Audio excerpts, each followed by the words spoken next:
From a historical perspective, would it ever be reasonable to dismiss all the evidence for a historical figure for 600 years and then only take a scripture that comes 600 years later as the most credible source, such as in the case of Jesus, where he lived and died, and then 600 years later the Quran came and told us what really happened? No, I don't think it's not historically credible. But if you're a Muslim, then you would say that it's an act of God, and then so history isn't really what matters anymore.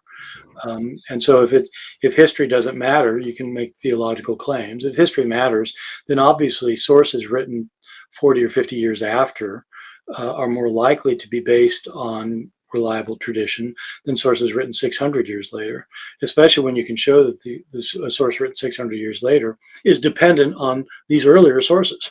And so I don't think it's historically credible.